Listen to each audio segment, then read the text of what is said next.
Okay, तो मैं ये बता रहा था कि प्रीवियस लेक्चर्स में हमने देखा था what is node JS and how does it work. तो जमील, आपको ये थोड़ा सा देखना होगा कि आप अवेलेबल नहीं थे, क्योंकि बहुत इंपॉर्टेंट है खासतौर पर इंटरव्यू के लिए।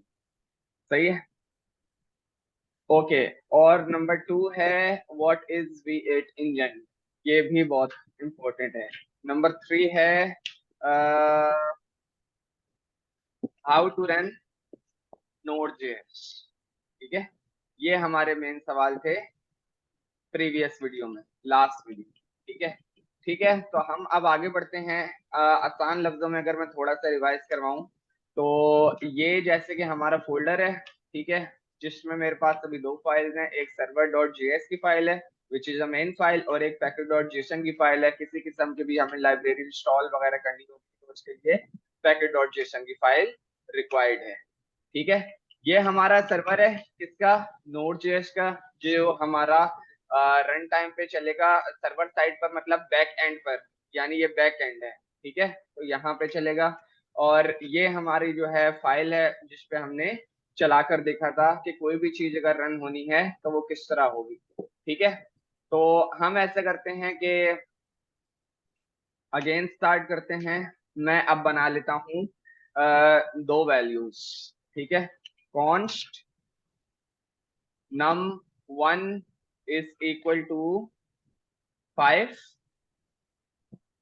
const num2 equal to 10। ठीक है, const total is equal to num1 plus num2। ठीक है, और कंसोल डॉट लॉग करवा लेते हैं कि टोटल टोटल ठीक है, ये मैंने जावास्क्रिप्ट का कोड लिखा है, किस पर लिखा है, नोड जेएस पर लिखा है। ठीक है, अब मैं इसको चाह रहा हूँ सर्वर पर रन करना, तो मैं इसको कैसे चला कर देखूंगा, मैं इसको कैसे रन करूंगा। ठीक है, ये आपका सर्वर है, किस तरह खुलेगा मैं दोबारा खोल कर बता देता हूँ। इसको मैं यहाँ से बंद करता हूँ। ये आपका फोल्डर है, कौन सा फोल्डर जिसमें आप काम करोगे, ये जो टॉप का नैब बार है, यहाँ से आपने खोलना है कमांड प्रॉम्प्ट, जो आपके उस फोल्डर का सर्वर कंसिडर होगा। ठीक है, और यहां पर आपको रन करना है npm start। ठीक है, npm start आपकी उस फाइल को रन करेगा कि node server dot JS, total में उसने हमें आपकी वैल्यूज बता दी कि भाई 15 आई है हमारे पास। ठीक है, तो ये हमारे पास बिल्कुल उसने करेक्ट आंसर दिया है। हम ऐसा करते हैं एरेज वगैरह लूप्स वगैरह भी रन करके देख लेते हैं। अगर मुझे जो है एक 1 से लेकर 15 तक लूप चलाना है तो मैं क्या करूंगा, for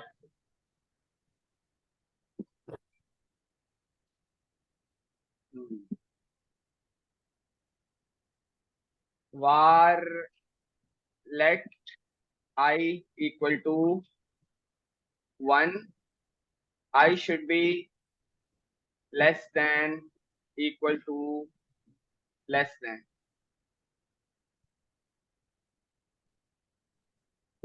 I should be less than equal to 15, I plus plus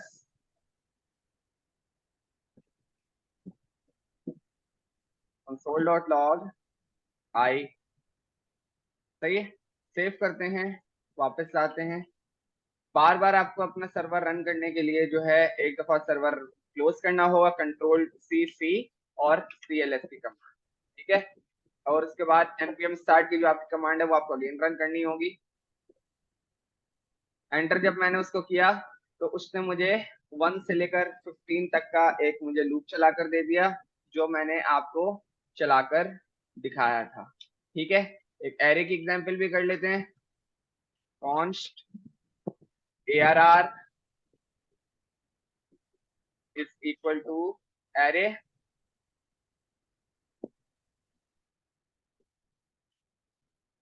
और यहाँ पर हम टेक इंडस्ट्रीज के नाम लिख लेते हैं जो बड़ी बड़ी हैं। गूगल हो गया, माइक्रोसॉफ्ट हो गया, माइक्रोसॉफ्ट,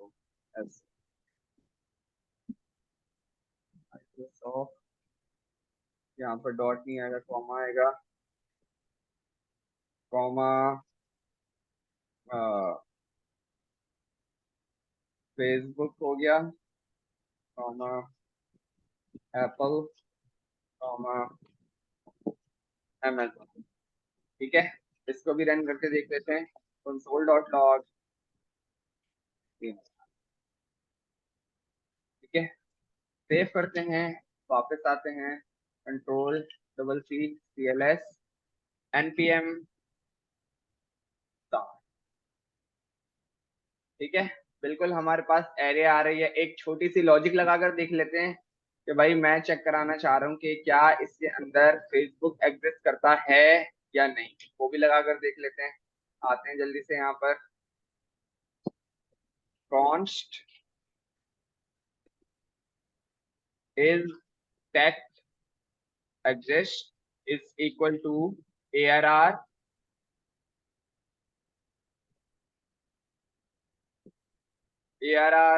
डॉट इंक्लूड्स। इंक्लूड्स का फंक्शन एरेज में वैल्यूज चेक करता है, वो वैल्यूज जो आप इसको देते हो, अगर वो उसके अंदर एग्जिस्ट करती है तो आपको बूलियन रिटर्न करता है, मिल जाए तो ट्रू, अदरवाइज फॉल्स। सही है, इज टेक एग्जिस्ट। तो अगर हम कंट्रोल करा लें, सेव किया, तो हमारे पास क्या आंसर आना चाहिए? हाँ भाई,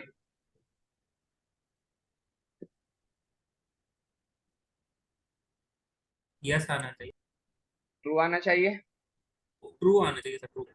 बिल्कुल आना चाहिए।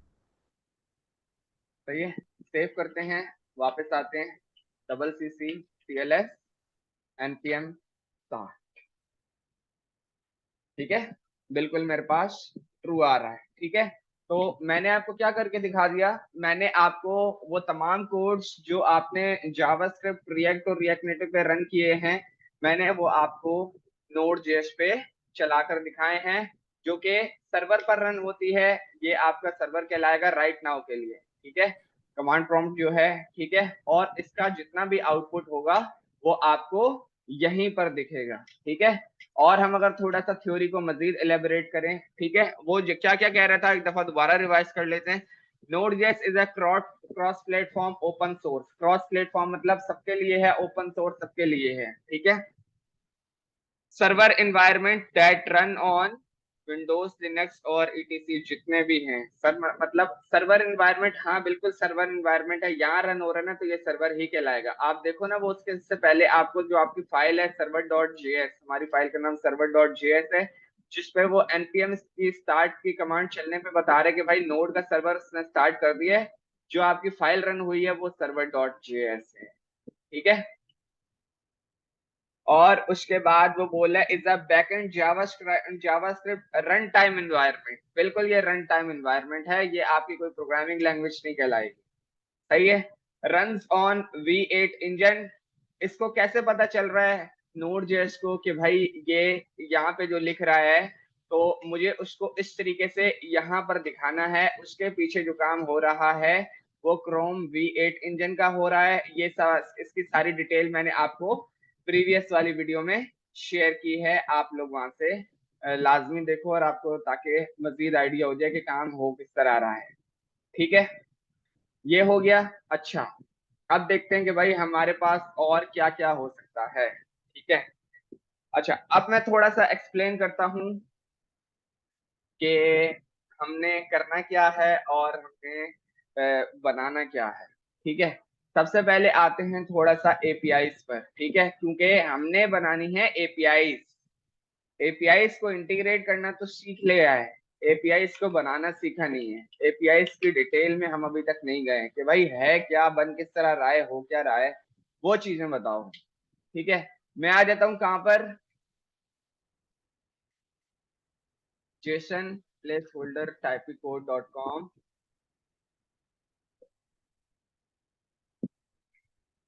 और यहां से मैं उठा लेता हूँ ये वाली एपीआई। कौन सी? यूजर्स वाली। इसको कॉपी कर लेते हैं और इसको जेसन ब्यूटीफायर पे रन कर लेते हैं। ठीक है, नॉट दिस, जेसन ब्यूटीफायर।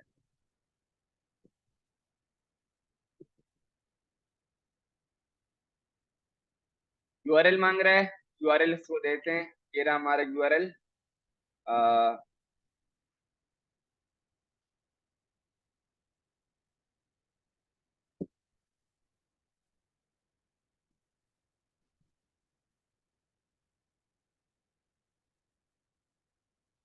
उसने जो है मेरे कोड का मुझे जबरदस्त किस्म का फॉर्मेट करके दे दिया है कि भाई आपकी एपीआईज में ये कोड रखा हुआ है, आपके एपीआईज में 10 डेटा हैं, जीरो, हाँ जाहिर है इंडेक्स हमारा 0 से स्टार्ट होगा तो उसके मुताबिक ये 0 से लेकर 9 तक होने चाहिए।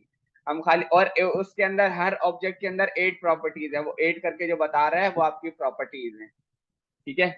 अच्छा, ID, name, user name, email address, phone, website, company registration से 2 मजीद ऑब्जेक्ट हैं।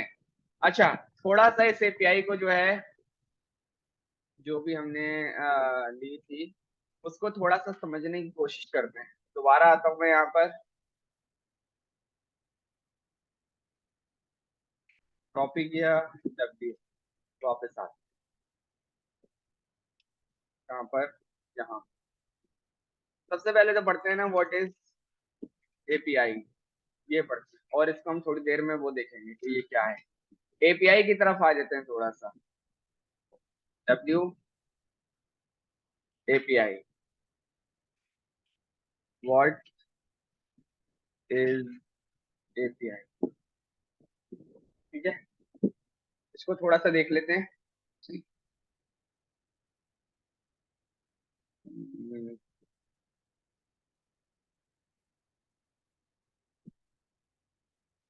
हाँ ठीक है, मेरी आवाज आप सबको क्लियर है? यस। ओके।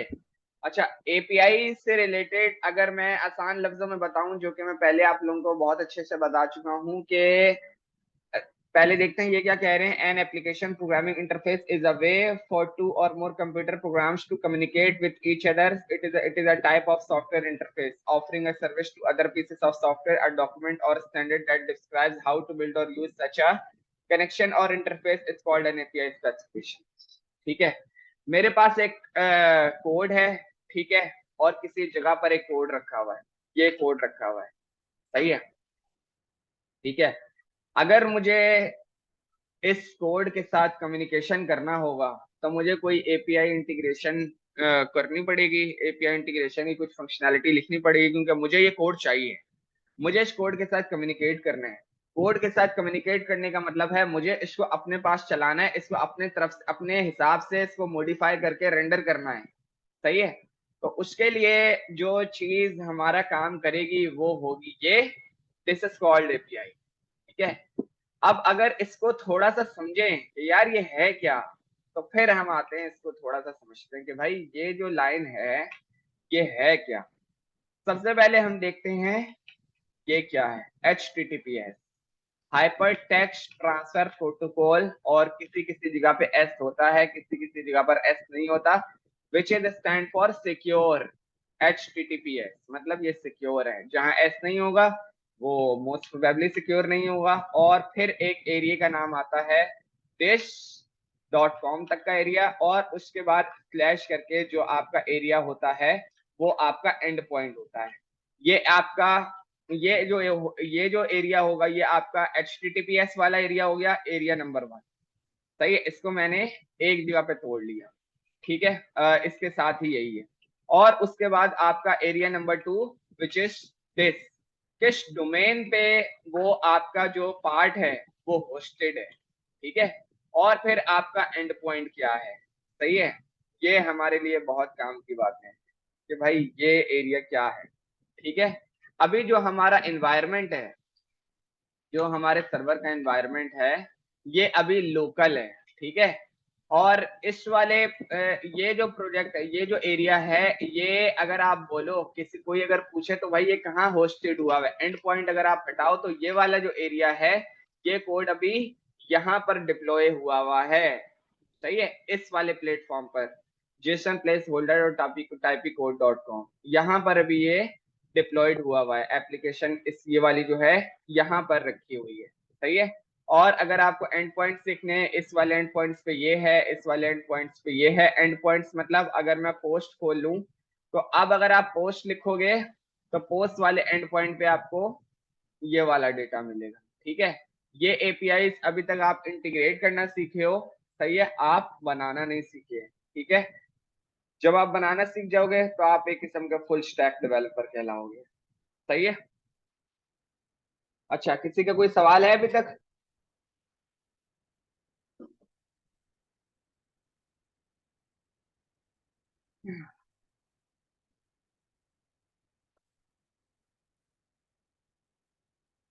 ओके, ठीक है, हम आगे बढ़ते हैं। ठीक है, अब देखते हैं कि थर्ड पार्टी लाइब्रेरी क्या होती है, थर्ड पार्टी एपीआई क्या होती है, कोई बताना चाहेगा?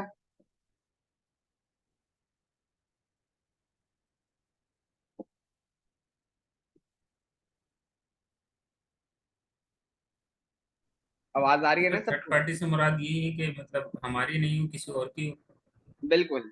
ठीक है, ये जैसे कि मैं किसी और रिएक्ट से में हम ले हूँ। रहे हैं। ठीक है, मुझे जो है कोई लाइब्रेरी यूज करनी है यूआई की, तो ये मैं कोई थर्ड पार्टी लाइब्रेरी यूज करूंगा। मटेरियल यूआई यूज कर ली मैंने, बूटस्ट्रैप मैंने यूज कर ली, तो ये it will be consider as a third party library integration. ठीक है, वो भी आपके पास एपीआई कंसिडर होंगी, लेकिन वो थर्ड पार्टी लाइब्रेरीज कहलाएंगी। ठीक है, एक होती है रेस्ट एपीआई। अब हम देखते हैं रेस्ट एपीआई क्या हो। रेस्ट एपीआई, सही है। और आगे लिख लेते हैं नोड जेएस।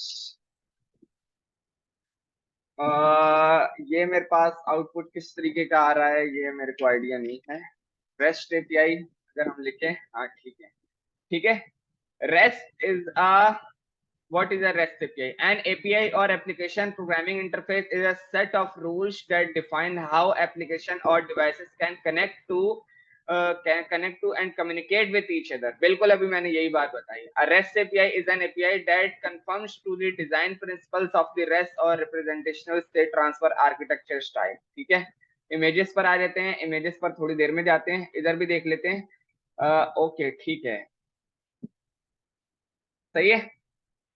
अगर आपसे पूछा जाए कि कितनी टाइप्स की एपीआईज होती हैं, ठीक है, इसको खोल लेते हैं बल्कि। ठीक है, तो हमारे पास एपीआईज को क्रिएट करने के जो मेथड्स होते हैं वो होते हैं मेन चार।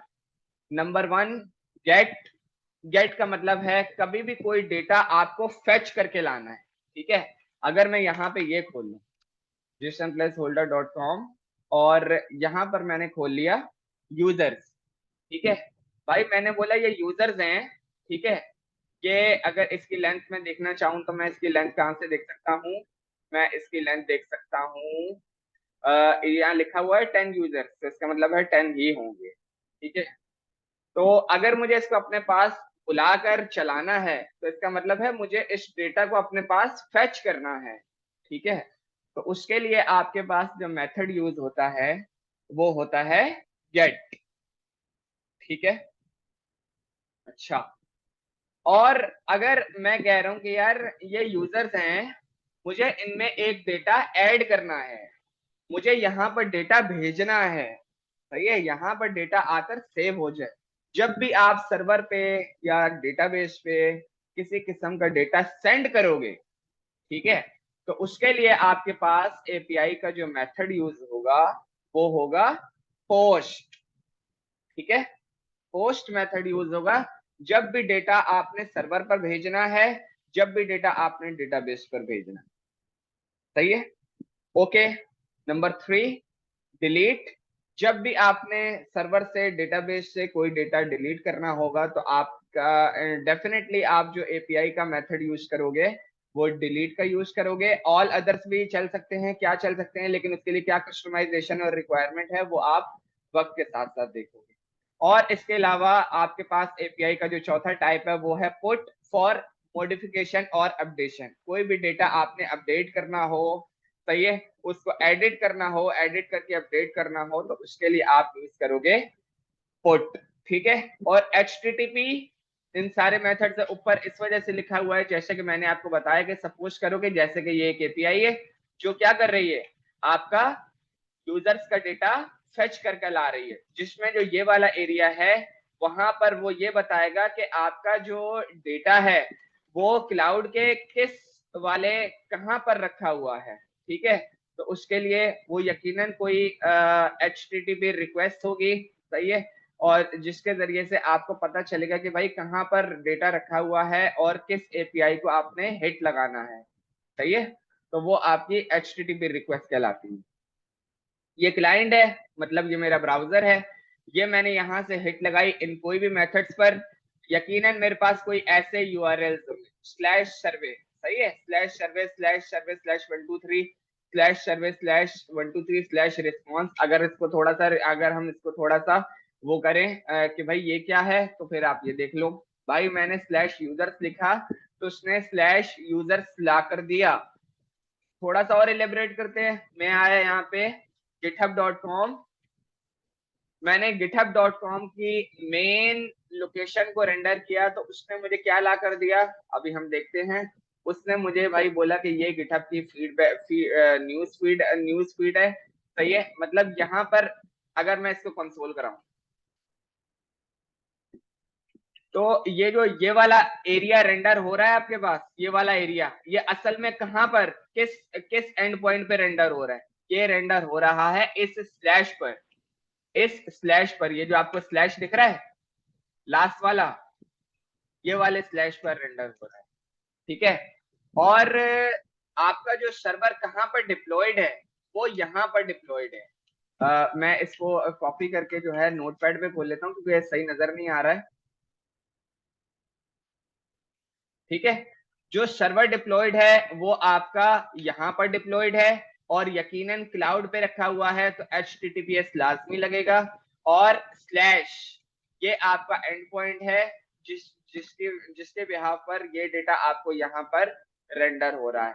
अब अगर मैं यहाँ पे लगाता हूँ स्लैश शहजादा अहमद, और जब मैंने उसको रिक्वेस्ट डाली कि भाई क्यूरी, मैंने उसको बता दी कि भाई ये क्यूरी है कि भाई इस वाले यूजर को ला कर दे दो, तो वो मेरा वाला डेटा उसने ला कर दे दिया।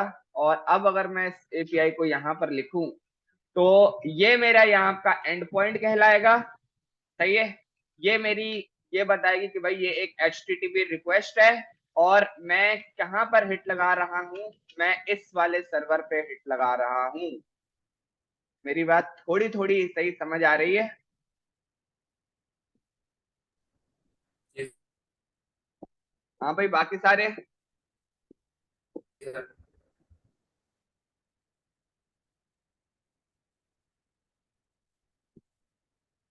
बाकी सबको भी आ रही है? ओके, ठीक है, आगे बढ़ते हैं। अच्छा, और आगे आते हैं, और आगे आते हैं, ठीक है। क्लाइंट से मैंने रिक्वेस्ट मारी, ठीक है, मुझे क्या चाहिए था, मुझे ये यूजर चाहिए थे, ठीक है। मैंने बोला गेट रिक्वेस्ट है, ठीक है, ये मेरा यूआरएल है, और सर्वर पर गया। सर्वर क्या लिखा हुआ है, ये सर्वर है अभी मेरा, ठीक है, जिस पर राइट नाउ कुछ नहीं है, ठीक है। ये अभी मेरा एक सर्वर है जिसके मैंने आपको बताया कि एपीआई, अगर मैं यहाँ पे लिख दूं कि API methods get post delete और पुट, ठीक है, for फैचिंग data, for sending data, for deleting data, for update and modify data, ठीक है। तो क्लाइंट से मैंने रिक्वेस्ट मारी किसी HTTP रिक्वेस्ट पर, HTTP यूआरएल पर, और जिसका एंड पॉइंट ये था, और सर्वर से हिट लगा। सर्वर में अब अगर आप किसी दूसरी तीसरी प्रोग्रामिंग लैंग्वेजेस पे काम करोगे ना, तो सर्वर में भी आपके पास टाइप्स होते हैं कि भाई डेटा आपको किस टाइप में चाहिए। क्योंकि मैं जावास्क्रिप्ट पे काम कर रहा हूँ, जावास्क्रिप्ट पे मुझे चाहिए होता है जेसन, ठीक है, मुझे कोई और डेटा टाइप नहीं चाहिए। तो उसने बोला भाई ये रहा जेसन, ये मैंने पहुंचा दिया यहाँ पर, ठीक है। इस वाली चीज को दोबारा हम समझते हैं कि ये क्या हो रहा है। मैंने इसको कंट्रोल आर कर दिया, बंद कर दिया, और मैं कंट्रोल टी और कंट्रोल बी। अब इस वाले प्लेटफॉर्म पे हिट लगने लगी है, सही है, जिसको मैंने हाईलाइट किया है, और ये एक HTTP रिक्वेस्ट है तो मैंने इसको भी हाईलाइट कर लिया, और मेरा एंड पॉइंट ये है, जैसे ही मैंने एंटर किया तो उसने मुझे वो डेटा लाकर दिया। ठीक है, तो एपीआई आपने इस तरीके की बनानी है, this is called restful API. ठीक है, एक और चीज देख लेते हैं, what is rest, rest API, rest API नहीं, रेस्ट इन नोड जेएस। सही है, रेस्ट इन नोड जेएस को जरा देखते हैं भाई, ये आपको क्या ला के देता है। व्हाट इज,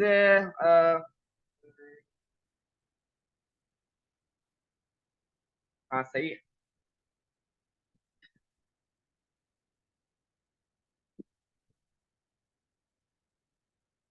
सही है।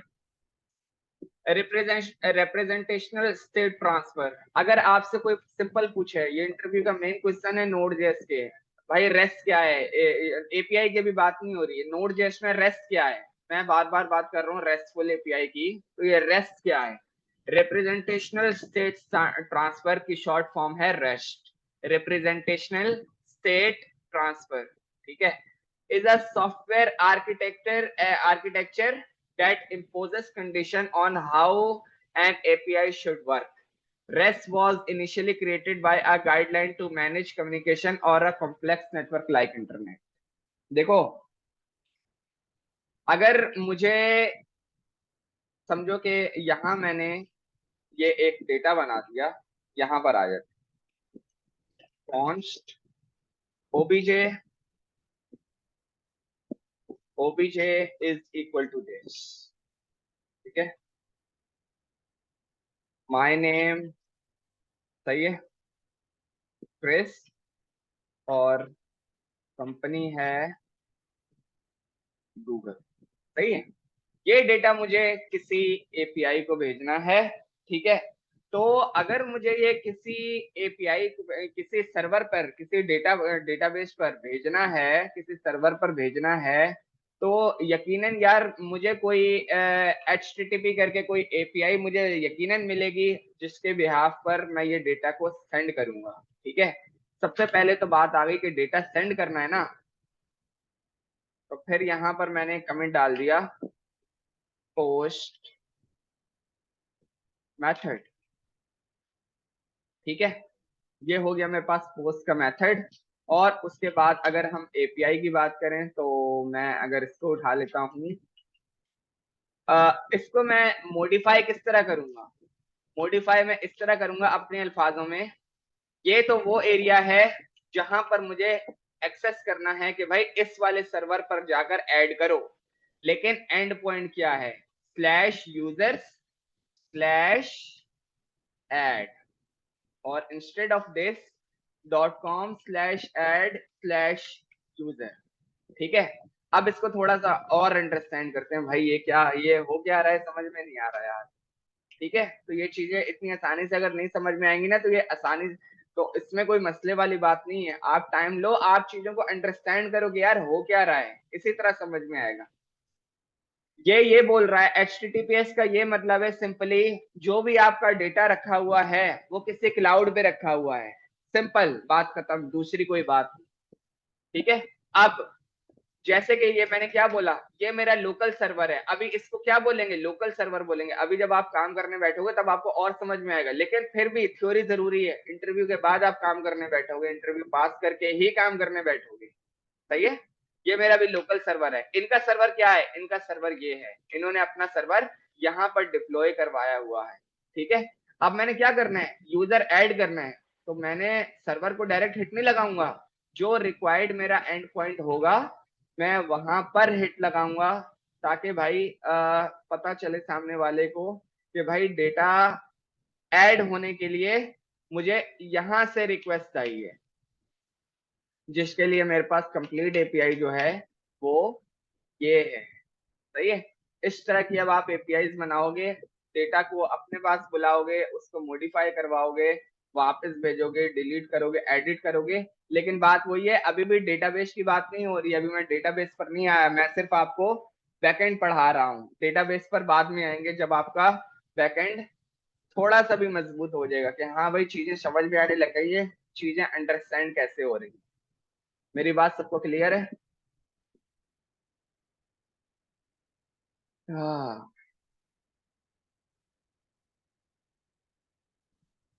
ठीक है, ओके। और देखते हैं हमारे पास क्या है। एपीआई, दो कोड्स के दरमियान कम्युनिकेशन करवाने को हम एपीआई कहते हैं। फ्रंट एंड से कम्युनिकेट करने के लिए आपको इंटीग्रेशन करनी पड़ती है एपीआई की, ठीक है। और वो इंटीग्रेशन तभी होगी जब आपके पास बैकएंड डेवलपर ने एपीआई को बनाया हुआ होगा, ठीक है। दो मेथड है हमारे पास किसके लिए, एपीआई को हैंडल करने के लिए, सही है। Number one, promise, which is then catch, सही है। Number two, async await, async await. ये दो मेथड यूज होंगे, ठीक है। और यही दो मेथड्स आपके पास अवेलेबल हैं, यही दो मेथड आपके अपने पास यूज करते हो। एपीआई इंटीग्रेट करने के लिए आपको एपीआई प्रॉमिस भी रिटर्न करती है, अगर आपको एसिंक अवेट से यूज करना हो तो आप उसको इससे भी चला सकते हो। एरर हैंडलिंग आपको मैनेज करनी पड़ती है, लेकिन वो भी ट्राई कैच से मैनेज हो जाती है, ठीक है। और इसके अलावा